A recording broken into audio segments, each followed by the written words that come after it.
This creature looked like the end of the world. 6 legs, eyes that burned violet, fur that shimmered like lightning in a storm. It was everything a nightmare should be. The people of this planet called it the Apex Phantom, a name whispered only in fear. For generations, it hunted their strongest warriors and tore through their legends. But today, something impossible happened. A human didn't raise a weapon, didn't shout or run. He simply stepped forward, calm and steady, and held out his hand. And then, the monster purred. It wasn't the end of the world after all. It was the beginning of an understanding no one believed could exist, because sometimes the only thing stronger than fear is curiosity. If this bond hadn't happened, everything would have fallen apart. The Lumina tribe would have kept losing hunters to the Phantom's claws, trapped in a cycle of fear and revenge. The human would have stayed just another soldier, following orders without ever knowing the truth buried beneath the jungle. And the greedy corporation orbiting above, waiting to strip the planet for its glowing minerals, would have carved the land open, killing not only the Phantom, but the living heart of the world itself. Because on Nebulin 6, the Phantom, the Lumina, and the strange blue stone under the soil were all connected.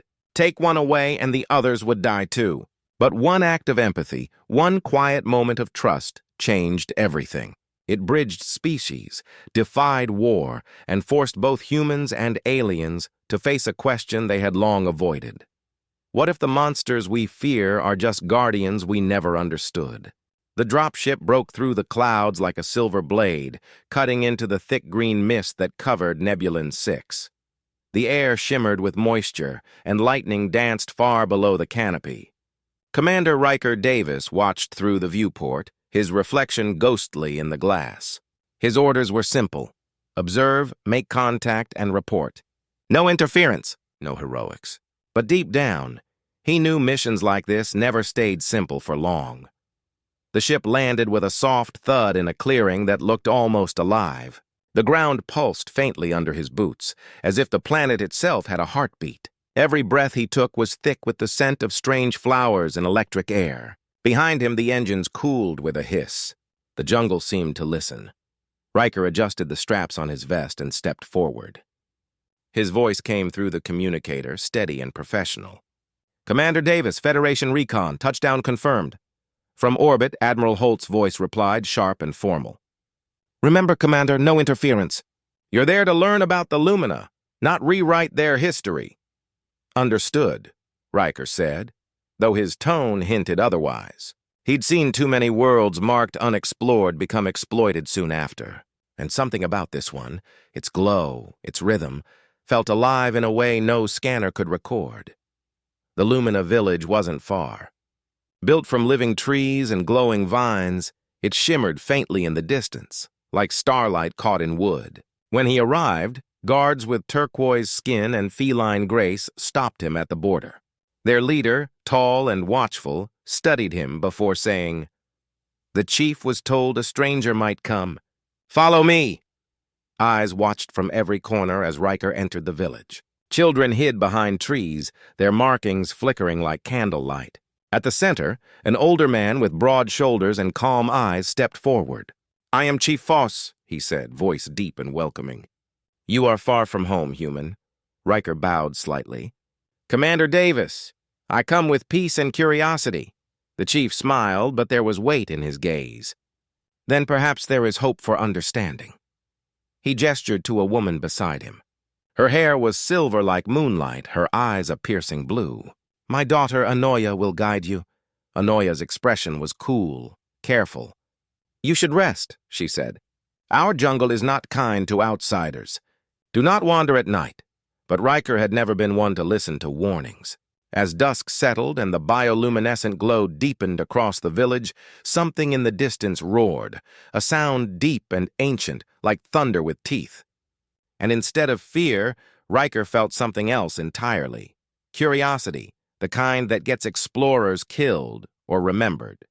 The night on Nebulin 6 felt alive. The jungle breathed, whispered, and glowed. Every leaf shimmered with light. Every sound seemed to watch him back. Riker lay awake in the small wooden shelter the Lumina had given him, but his mind was still on that roar from the darkness. It hadn't sounded angry. It had sounded lonely, By dawn, curiosity won. He slipped out quietly, boots sinking into the wet soil. Mist drifted low over the ground, and the air tasted like rain and metal. His tracker showed a stream nearby, the same kind of place predators always visited. He followed the sound of running water until the trees opened to a clearing touched by soft gold light. And there it was. The creature was huge, larger than any earth tiger. 6 legs planted strong in the mud, fur glowing like liquid starlight. Its twin tails moved like serpents, and its violet eyes shone with intelligence. The stories had called it the apex phantom, the beast that had killed generations of Lumina hunters. But up close, Riker saw something else in those eyes. Not hate, not hunger, caution. He didn't reach for his weapon. He just breathed slowly and said, "Easy, big guy. I'm not here to hurt you." The creature's head turned toward him, a low growl rumbling through the clearing. Riker didn't move. He lowered himself to one knee, hands open, showing nothing but trust. "See? No threat." His heart pounded, but his voice stayed calm. "You're a beauty, you know that?" The phantom sniffed the air, then took one step closer, then another. Each movement was slow, deliberate. When it stopped just 2 meters away, the ground seemed to hold its breath. Riker raised his hand, palm up. "Go on," he whispered. "Let's try something crazy." The creature leaned forward, breath warm and sharp with the scent of ozone. Then, against all logic, it touched his hand with its nose. The fur felt like silk and static at once. The growl faded into a deep, soft hum. It was purring. Riker smiled, wide and disbelieving. "Well, I'll be damned," a voice gasped behind him. "You tamed it?" He turned to see Anoya at the edge of the clearing, her silver hair catching the morning light. Her markings flashed in shock and fear. "That's the apex phantom. It has killed dozens of our hunters." Riker kept his hand on the creature's head. "Maybe they tried too hard to fight it," he said. "I didn't." The phantom pressed against him gently, the way a house cat might seek comfort. Its violet eyes softened, and for a moment the jungle seemed to glow brighter around them. Anoya stepped closer, disbelief mixing with awe. "It should have torn you apart. Guess it just needed a friend," Riker said softly. "Like the rest of us." The jungle was silent except for the quiet hum of the creature's breath and the heartbeat of something new. Trust, fragile, and impossible. 2 worlds had just shifted closer together. By the time Riker and Anoya returned to the village, the news had already spread like fire through dry grass. The human had touched the phantom and lived. The Lumina stopped what they were doing to stare as the pair walked through the glowing paths. Their eyes shimmered with disbelief. Some looked amazed, others frightened. Children peeked from doorways, whispering words that sounded like prayers or curses. "They're afraid," Riker said quietly, noticing how the crowd backed away as they passed. "Not afraid," Anoya replied, her voice low but steady, astonished. "The phantom has haunted us for generations. No one has ever stood before it without bloodshed." At the center of the village, Chief Fos stood waiting, his expression calm but unreadable. "My daughter tells me you made contact with the Azure Phantom," he said. "Is this true?" Riker nodded. "Yes, it didn't attack, it—" Listened. A heavy silence fell. Then a deep voice cut through it like a blade. "Lies." A tall Lumina male with scars across his face stepped forward, markings flaring red with anger. "That beast killed my brother. It is no friend to us. You insult our dead by calling it tame," Anoya stiffened. "Korth, please." But he ignored her, pointing at Riker. "This outsider mocks our traditions. He brings danger to our people." Riker didn't raise his voice. "I didn't tame anything," he said. "I showed it respect. That's all." "Respect?" Korth spat. "Our bravest hunters died showing courage." "Maybe courage isn't what it wanted," Riker replied quietly. "Maybe it wanted understanding," the crowd murmured. Some of the Lumina looked down, uncertain. Chief Fos raised a hand for silence. "Enough," he said. "Korth, your grief is known and honored, but anger clouds wisdom." He turned to Riker. "If what you claim is true, it could change everything we believe about the Guardians." "Guardians?" Riker asked. Fos nodded. Long ago, our ancestors spoke of beings who protected the balance of this world. The Azure Phantom was said to be one of them, before fear made it our enemy. Korth's markings flickered like a flame about to burn out. If this human lies, his deception will doom us all. Then we will find the truth, the chief said firmly. He looked at Riker. At dawn, you will prove your bond. Bring the Phantom to the clearing beyond the village. Show us that it trusts you. Riker hesitated, then nodded. I'll be there. The crowd began to scatter, whispering excitedly, nervously. As the tension eased, Anoya stepped closer to him. Her voice softened. You've just promised my father something that no Lumina has ever done. Riker smiled faintly. Guess I'm good at breaking records. Anoya's lips curved slightly, though her eyes were still worried. Be careful, human. The jungle remembers everything. As the village lights dimmed with nightfall, Riker felt the weight of 1,000 glowing eyes watching him from the dark. He wasn't just an explorer anymore. He was a test of faith, walking the thin line between miracle and madness. That night, the village was alive with whispers. Every home glowed softly from the bioluminescent vines that wrapped around the walls, and voices drifted through the air like wind through trees. Everyone talked about the same thing, the human who touched the Phantom. Some called him brave. Others called him foolish. Riker sat outside his hut, watching the strange stars above Nebulon 6. They pulsed faintly, like distant beacons. He wondered if any of them were listening.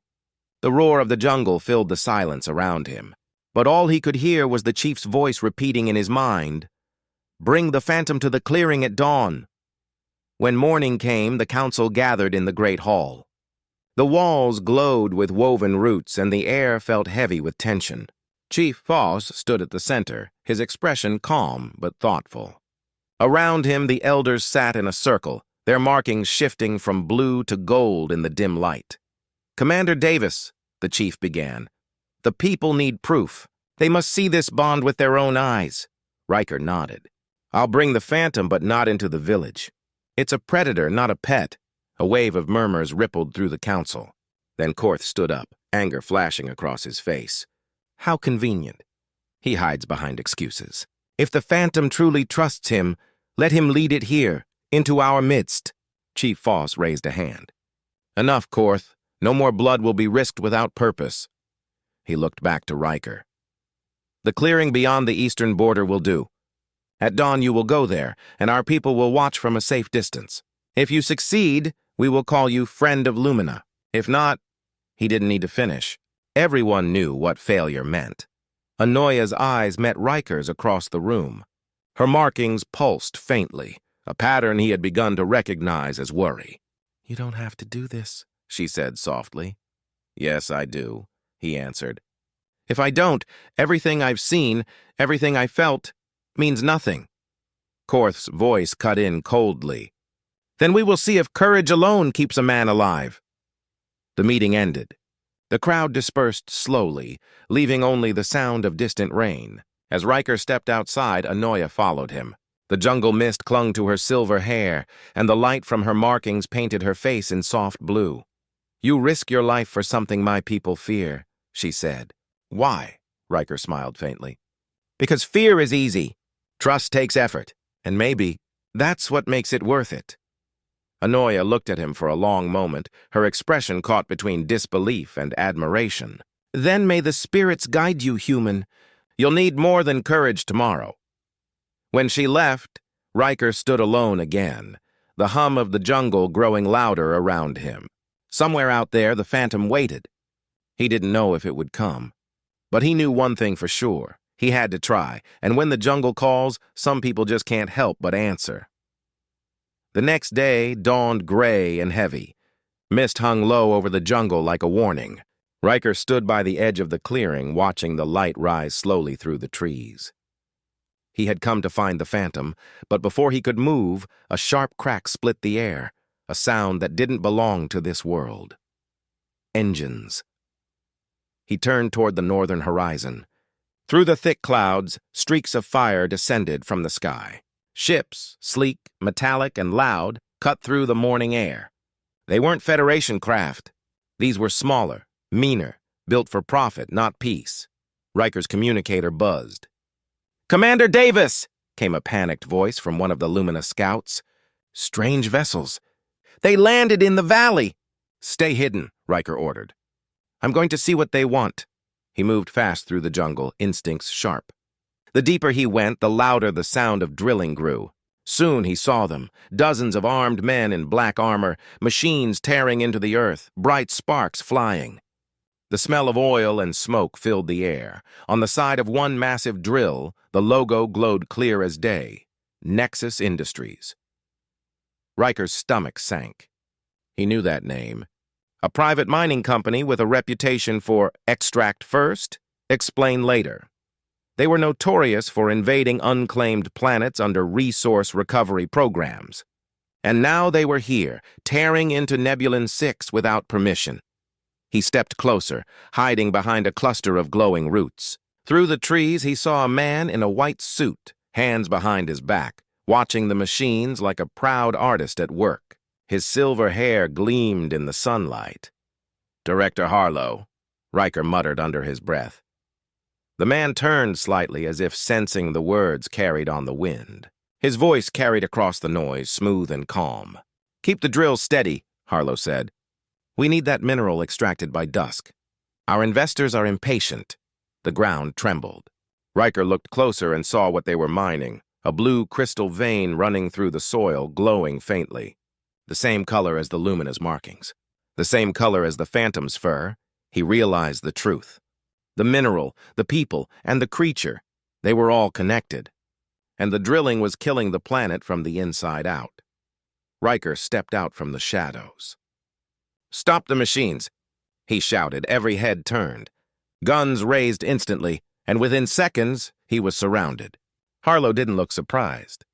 In fact, he smiled. "Commander Davis," he said smoothly. "I was wondering when the Federation would send one of its heroes." "You're trespassing," Riker said, voice firm. "This planet is under observation. You have no right to be here." Harlow's smile didn't fade. "Oh, Commander, don't be so dramatic. We're simply helping progress. There's a mineral here, one that could power entire worlds. Surely even your Federation believes in the greater good. Progress?" Riker spat. "You're poisoning a living world." "Living," Harlow echoed, amused. "That's a poetic way of saying profitable." Behind them, the drills roared louder. The jungle itself seemed to groan in pain. Riker clenched his fists. "If you don't stop, you'll destroy everything that makes this planet alive." Harlow tilted his head slightly. "Then I suppose we'll call that the cost of doing business." Before Riker could reply, the ground shook violently. From the tree line, a thunderous roar echoed, deeper and more furious than before. The workers froze. Even Harlow turned. The Phantom had arrived. Its fur blazed with blue fire, eyes burning like suns. It stood between Riker and the machines, massive and furious, a living storm made flesh. Harlow took a step back. "What in the stars is that?" Riker didn't move. "That," he said, "is the planet telling you to leave." The jungle stayed restless long after the Phantom's roar faded into the trees. The machines had stopped, but the fear they brought still hung in the air. When Riker returned to the village, every eye followed him. He could feel the unspoken question on their faces. Had the humans come to destroy their world again? Anoya met him near the stream. Her markings glowed dim and uneven, a sign of worry. "We saw the ships," she said quietly. "Who are they?" "Not Federation," Riker replied, pulling off his gloves and rubbing his temples. "Private miners. They call themselves Nexus Industries. They'll take your world apart piece by piece if we let them." Her expression hardened. "Then they are worse than the Phantom ever was," Riker nodded. "And they'll be back." He sat beside her on the smooth rock near the water, watching ripples move across the glowing surface. For a long time, neither spoke. The jungle hummed softly around them, a sound both alive and ancient. Finally, Anoya turned to him. "You risked your life for our world. Why?" Riker looked at her, tired but sincere. "Because I've seen what happens when people don't care. My home, Earth, used to be full of forests like this. We lost most of them to greed. I won't watch it happen here." She studied his face, her eyes searching his for truth. You speak like one of us, she said softly. Maybe I'm trying to be. The silence stretched, but it wasn't awkward. The air felt warm between them, charged with something more than words. The soft glow from her skin reflected in his eyes, painting him in faint blue light. When we face danger, Anoya said at last, her voice low and careful, our people perform a ritual. We share energy. It connects our spirits and strengthens our courage. Riker smiled faintly. A ritual, huh? Sounds better than a pep talk. She tilted her head. Would you share it with me? He hesitated for only a heartbeat. Yeah, I'd like that. Anoya placed her hand over his chest, and Riker mirrored her, pressing his palm gently against the soft glow of her markings. The light spread between them, a pulse of blue and gold that shimmered through the air. For a moment, Riker felt weightless. He could sense her fear, her hope, her strength, like an echo inside his own heartbeat. Her eyes widened. You feel it too. Yeah, he breathed. It's like we're the same pulse. The connection deepened. The glow brightened until it wrapped around them completely, a cocoon of light and warmth. She leaned closer and he didn't pull away. When their lips met, it wasn't just a kiss. It was a joining of two worlds. When the light finally faded, they sat in silence, both breathing softly. Riker brushed his thumb against her cheek. That was incredible. Anoya smiled, her markings pulsing gently. Now you are part of us, Commander Davis. Whatever comes next, our strength is shared. He looked toward the distant jungle where the drills had screamed hours before. Good, he said quietly, because I think we're going to need all the strength we can get. The wind stirred the leaves above them. Somewhere deep in the forest, the phantom roared again, not in anger this time, but in warning. The world was shifting, and Riker knew the real fight was only beginning. The next morning, the air felt heavy and strange. The jungle was too quiet, as if the trees themselves were listening. Riker woke before sunrise, Anoya's soft glow still flickering beside him. For a moment, he wanted to stay there, forget the mission, the orders, the danger, but the echo of machinery in the distance reminded him that peace never lasted long. He stood, grabbed his gear, and looked back at her. I have to find out what Nexus is really digging for, he said softly. Anoya nodded, eyes serious. Then I will come with you. They moved through the jungle together, guided by the faint humming beneath the ground. Every few steps, Riker noticed the soil glowing faintly blue, the same light that ran through Anoya's skin. It was pulsing, weak and irregular, as if the planet itself was hurting. After nearly an hour of walking, the jungle opened to a steep ravine. Below, in the shadow of a mountain, Nexus had built a full mining site overnight, machines tearing through rock, drills stabbing into the earth, bright sparks scattering into the mist. Dozens of workers in armored suits moved between the platforms like ants. Riker crouched low. They're working faster than I thought, he whispered. They must have found something big. Then he saw it. A streak of light running through the ravine wall.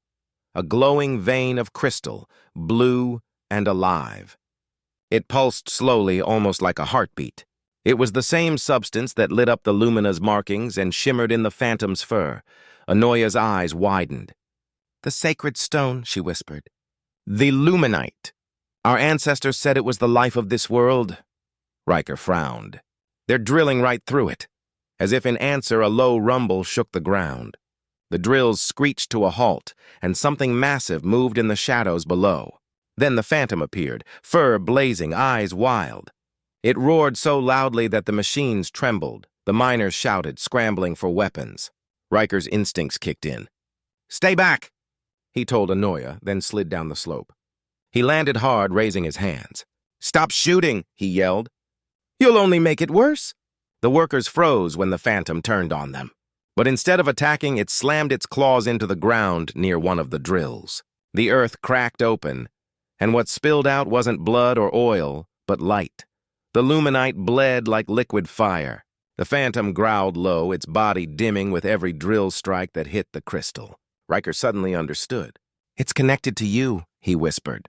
It's hurting you, a voice echoed behind him. Interesting theory, Commander. He turned to see Director Harlow stepping out from behind a cargo lift, that same smooth smile on his face. 2 guards flanked him, rifles raised. You always did have a talent for meddling in other people's profits. This isn't about profit, Riker said sharply. You're killing a living ecosystem. Ecosystem? Harlow chuckled. Commander, this mineral could power fleets, save economies, change lives. You think I'm going to stop because of a few glowing animals and bedtime stories? You're not saving lives, Riker snapped. You're dismantling one. The Phantom growled again, lowering its head. The guards took aim. Stand down, Harlow ordered lazily. Shoot if it moves. Riker stepped between them. Don't. If you fire, you'll start a war with this planet itself. Harlow raised an eyebrow. You sound emotional, Commander. Perhaps you're too attached to the locals. Riker ignored the insult. I've seen your kind before. Planets like this don't survive people like you. Then you'd better hope this one does, Harlow said coldly. Before the tension could break, the ground rumbled again, this time from deeper below. The Phantom howled, its body blazing with blue light, and the drills exploded outward in a flash of energy. The guard stumbled back, blinded. When the dust cleared, the creature was gone, vanished into the jungle. Riker turned to Harlow, face grim. You don't understand what you're waking up? Harlow's smile faded. On the contrary, he said softly. That's exactly what I'm counting on. Riker didn't wait for another word. He climbed back toward Anoya, who reached for his arm, fear flashing in her eyes. What did you see? Enough, he said, breathing hard. The Luminite isn't just a resource, it's the planet's heartbeat. And they're trying to rip it out. The jungle seemed to tremble around them, light flickering beneath the soil like veins beneath skin. Riker looked back toward the smoke rising from the ravine. If Nexus keeps digging, this world won't just bleed, it'll fight back. And he knew the next battle was coming soon. By the time Riker and Anoya reached the village, the air was thick with fear and confusion. The jungle itself seemed to pulse faster, glowing veins of blue light running through the ground like nerves beneath skin. The villagers gathered in the square, whispering anxiously as Chief Foss stepped forward to meet them. Riker was still covered in dust from the mining site. They've started full extraction, he said. They're drilling through the Luminite. It's connected to your people, and to the Phantom. Every strike hurts the planet, the chief's face darkened. Then they are not miners. They are destroyers. Before Riker could reply, a deep voice called from behind him. Then let them speak for themselves. Director Harlow walked into the square with a group of armed guards. His white suit was spotless despite the humid air, his smile calm and cold. Chief Foss, he said smoothly, I come not as an enemy, but as a partner. We wish only to harvest a fraction of your world's resources in exchange for technology, medicine, and protection.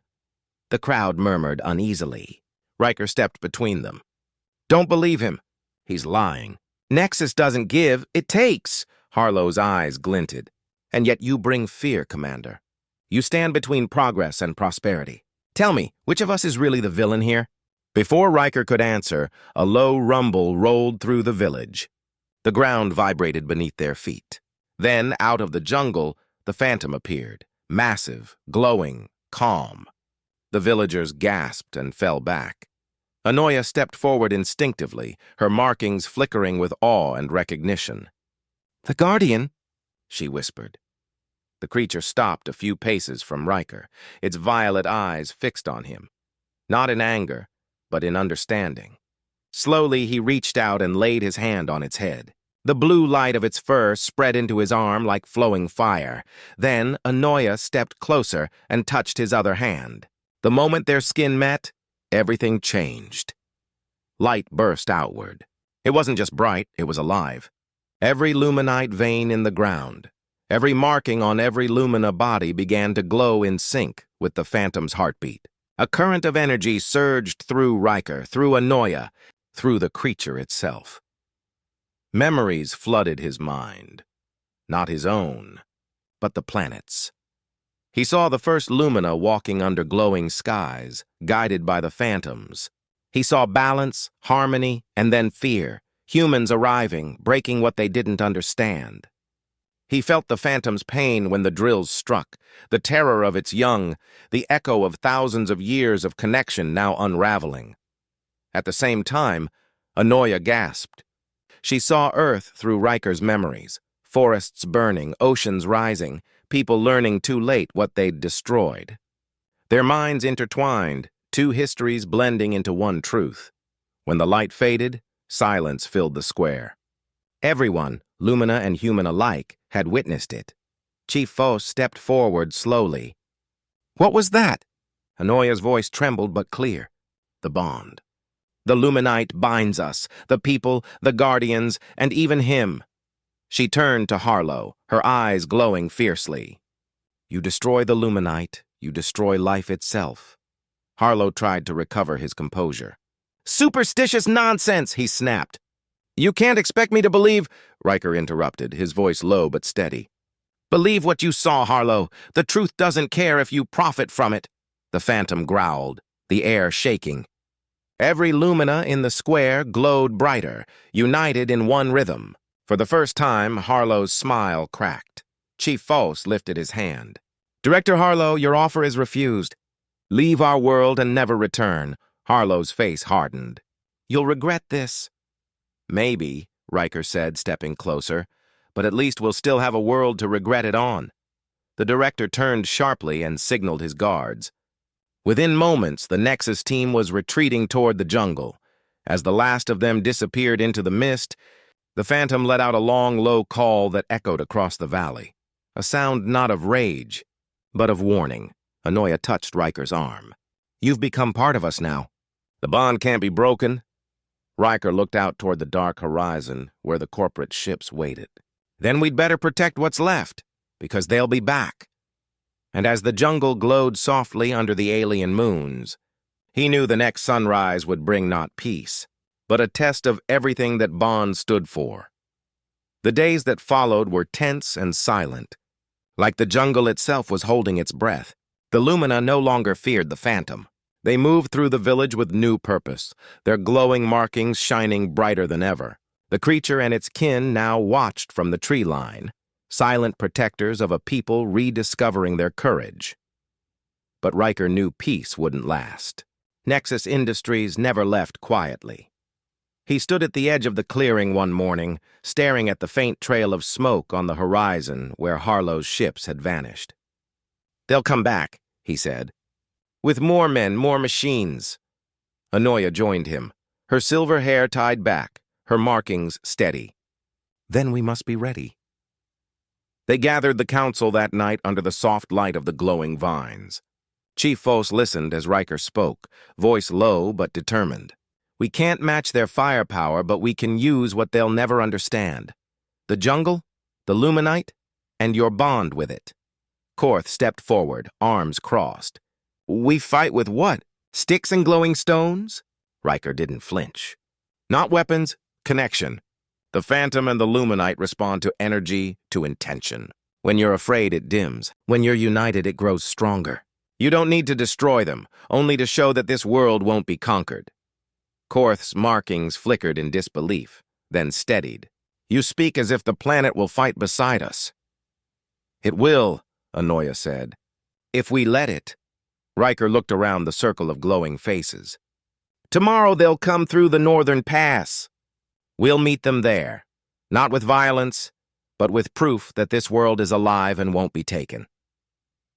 The next morning, the Lumina worked together like they had for generations past. They carved glowing sigils into the ground, shaping the energy flow of the Luminite beneath their feet. The air hummed faintly as the lines connected, a living circuit that pulsed like a heartbeat.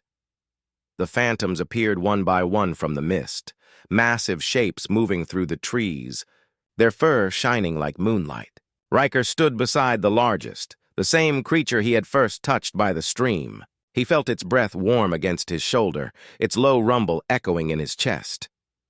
"They're not beasts," he said quietly. "They're guardians," Anoya smiled softly. "And you are one of them now." As the sun set, The village shimmered with blue and gold light. The Lumina stood ready, their fear replaced by focus. Korth led the hunters to the ridge overlooking the valley. Anoya and Riker stood side by side at the front line, hands brushing lightly, the glow of the luminite pulsing through the ground beneath them. Then came the sound, a low mechanical growl that shook the air. Nexus transports were approaching. The treetops shuddered as the heavy machines forced their way through, cutting paths of destruction in their wake. Riker's communicator beeped. The Federation's signal had finally come through. Diplomatic review in progress. Do not engage. He turned it off without a word. Seems we're on our own, he said. Anoya didn't hesitate. Then we stand as one. As night fell, the jungle came alive. Every tree, every vine, every luminite vein began to glow brighter. The phantoms lifted their heads and let out a long, rising call, a sound that filled the valley and sent chills down Riker's spine. This was no longer a battle between technology and nature. It was something far greater, a test of whether connection could outshine greed. And as the first light of the Nexus flood lamps cut through the mist, Riker whispered, "Let's show them what this world really is." The jungle erupted in light as the Nexus forces pushed through the mist. Massive mining mechs rolled forward, their drills spinning, cutting through trees that had stood for centuries. The ground shook beneath their treads. Drones buzzed in the sky like dark insects, scanning for movement. From his position on the ridge, Riker watched the advancing line with cold focus. "Remember," he said into his communicator, "don't strike first. Let them show their hand. Then we show them the truth." Below, Director Harlow stood on a hovering command platform, his white suit gleaming under the floodlights. "Final warning!" His voice boomed through the amplifiers. "Surrender your claim to this land or be relocated by force." Riker stepped out of the shadows and into the clearing, unarmed.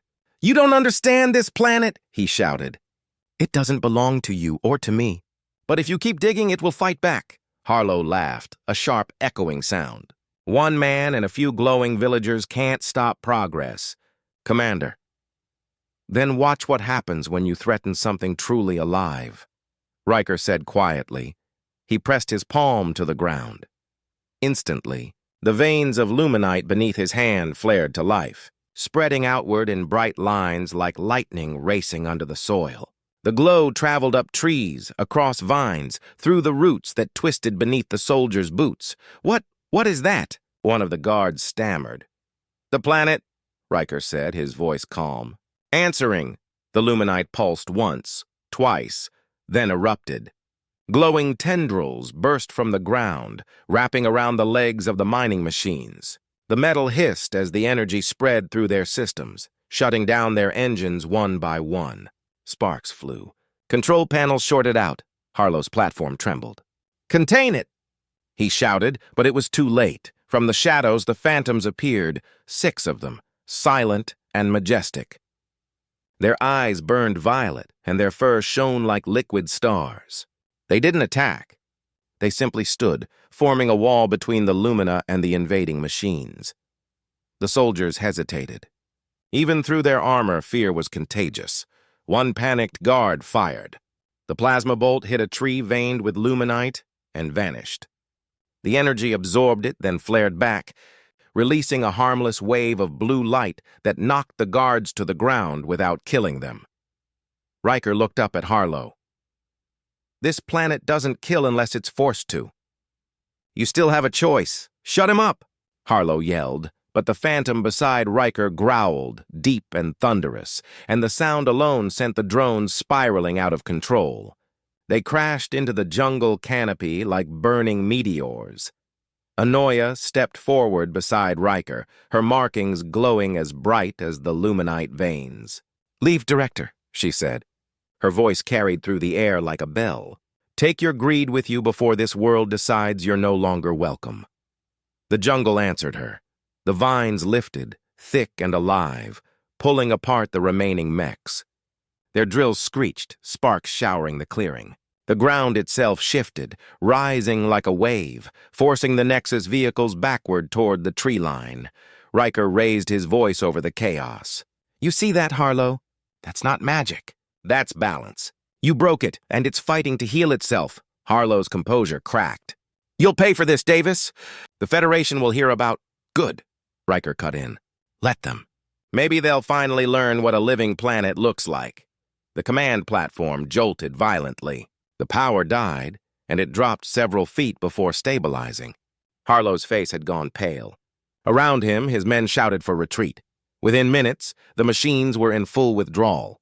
The jungle swallowed them one by one until the only sounds left were wind and the low purr of the phantoms. When the last ship lifted off, the sky glowed with quiet blue light. The luminite dimmed slowly, its energy settling back into the earth like a sigh of relief. The Lumina stood in silence, watching the stars. Then, from somewhere deep in the forest, one of the phantoms let out a soft, rolling call. The sound wasn't a roar this time. It was gratitude. Anoya turned to Riker, her eyes bright. You didn't just save us. You saved the bond. Riker smiled faintly, exhaustion lining his face. No, he said. We did. The jungle was calm again. The war had ended, not with destruction, but with understanding. And for the first time since he'd landed on Nebulon 6, Riker felt like he'd finally found the kind of peace he'd been chasing across the stars. By sunset, Nebulon 6 was quiet again. The air smelled of rain and fresh earth. Smoke from the destroyed machines had faded into the sky, replaced by the soft shimmer of bioluminescent light returning to the trees. The jungle had survived, and it was healing. Riker stood at the edge of the clearing, watching the phantoms move among the Lumina villagers. The people no longer hid from them. Children reached out to touch the glowing fur, laughing when the great creatures purred. What had once been a legend of fear had become a story of protection. Chief Foss approached, his steps slow but proud. Commander Davis, he said, his deep voice warm, you have done what no one else has. You reminded us that the Guardians were never our enemies. Riker turned to him, a faint smile on his tired face. I just helped you see what was already there. The chief placed a hand on his shoulder. You've earned a place among us. You are welcome to stay. Riker looked around. The glowing jungle, the peaceful faces, the phantom resting under the trees. Maybe I will, he said quietly. Someone needs to make sure Nexus doesn't come back. From behind him, Anoya's voice came soft but steady. And someone needs to teach you how to live like a Lumina. He turned, smiling as she joined him. Her silver hair shimmered in the twilight, her markings glowing softly. She was no longer cautious or distant. Her eyes held the calm of someone who had finally found balance. Later that night, they walked together through the jungle. The luminite veins beneath their feet pulsed gently with each step, lighting their path. The phantom followed them at a distance, a silent guardian in the dark. Inside the sacred cave, the walls still glowed with blue light. Anoya touched one of the crystals, and it responded with a soft hum. The luminite knows peace again, she said. You helped it remember. Riker looked up at the glowing patterns that ran through the stone. It helped me remember, too. Not everything powerful needs to be controlled. Some things are meant to be trusted. She smiled and leaned closer, resting her head against his shoulder. Then you understand what it means to be Lumina. He laughed softly. Guess that makes me half alien now. Maybe more than half, she teased, her voice barely above a whisper. Outside, under the twin moons, the jungle pulsed with gentle light. The wind carried the low, peaceful hum of the phantoms through the trees. For the first time, Riker didn't feel like an explorer or a soldier. He felt like he belonged. As they stood at the cave's entrance, watching the horizon glow, Anoya turned to him. You never tamed the phantom, did you? Riker smiled, eyes reflecting the light of the luminite. No one tames something that magnificent, he said. I just showed it respect. She brushed her fingers against his hand. And somehow you tamed me. He chuckled softly. No, you tamed me. Humans might look tough, but we're suckers for someone who can glow in the dark. Anoya laughed, the sound soft and musical. The phantom rumbled nearby, almost like it was laughing too. And under the alien moons, Nebulon 6 breathed in peace again, its heart beating strong through light, through life. and through the bond of a human who had finally learned that the greatest power in the universe wasn't control, or conquest, or even courage. It was connection.